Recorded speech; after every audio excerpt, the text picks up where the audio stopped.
கழக இளம் பேச்சாளராக தனது 3வது கூட்டத்தை இந்த மண்ணிலே பேச இருக்கின்ற செல்வி பூர்ணிமா பிஎஸ்சி பிஎட் கழக இளம் பேச்சாளர் அவர்களே, இந்த நிகழ்ச்சியிலே கலந்து கொண்டிருக்கின்ற இந்த பேரூர் கழகத்தினுடைய நிர்வாகிகளே,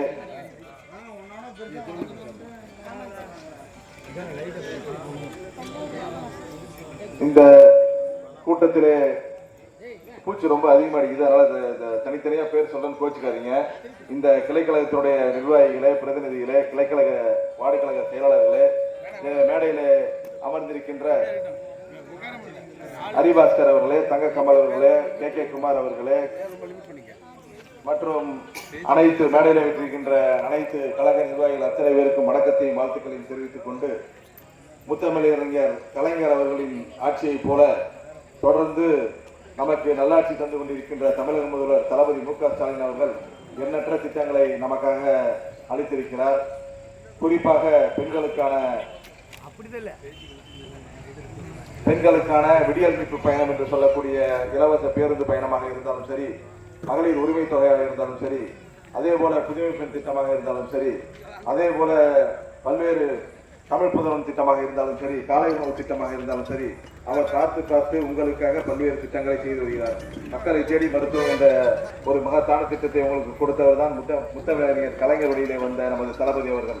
அதே போலதான் நமது இளைய தளபதி அண்ணன் உதயநிதி அவர்கள் உங்களுக்கான பல்வேறு திட்டங்களை, குறிப்பாக மாணவர்களுக்கான பல்வேறு திட்டங்களை விளையாட்டுத்துறை அமைச்சராக பொறுப்பேற்றவுடன் பல்வேறு விளையாட்டுப் போட்டிகளிலே பள்ளிகளில் நடத்தியவர்.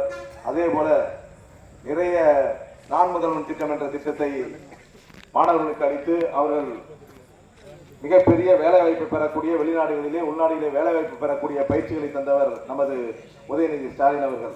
எனவே பல்வேறு திட்டங்களை நமக்கு இந்த அரசு கொடுத்துக் கொண்டிருக்கின்றது. நமது மேலாள் மத்திய அமைச்சர் இந்த பகுதியிலே மிகச் சிறப்பாக பல்வேறு திட்டங்களை கடந்த காலத்திலே கொண்டு வந்தார். இப்பொழுது மிகச் சிறப்பாக இந்த பகுதியிலே ஒரு சிப்காட் தொழிற்சாலையை கொண்டு வந்திருக்கிறார். ஓராண்டுக்கு முன்னதாக துவக்கப்பட்டு, தமிழக முதல்வரால் துவக்கப்பட்டு, அந்த திட்டம் மிகச் சிறப்பாக செயல்பட்டு இப்பொழுது அது உற்பத்தியை துவக்கும் அளவிற்கு வந்து கொண்டிருக்கிறது. கோத்தாரி பீனிக்ஸ் என்று சொல்லக்கூடிய காலநிலை தொழில் பூங்கா இந்த பகுதியிலே வந்திருக்கிறது. அதே போல இந்த பகுதிக்கு நீண்ட நாள் கோரிக்கையான அந்த காவல் நிலையம் வேண்டும் என்று கோரியிருந்தார்கள். அந்த புறக்காவல் நிலையத்தை திறந்து வைத்தவர் நமது தமிழக முதல்வர் அவர்கள். எண்ணற்ற திட்டங்கள் சொல்லிக்கொண்டே போகலாம். எனவே இது போன்ற நல்லாட்சியை தந்து கொண்டிருக்கின்ற தமிழக முதல்வர் அவர்கள் கடந்த செயற்குழு கூட்டத்திலே பல்வேறு கோரிக்கைகளை மக்களுக்காக நாம் தந்திருக்கிறோம்.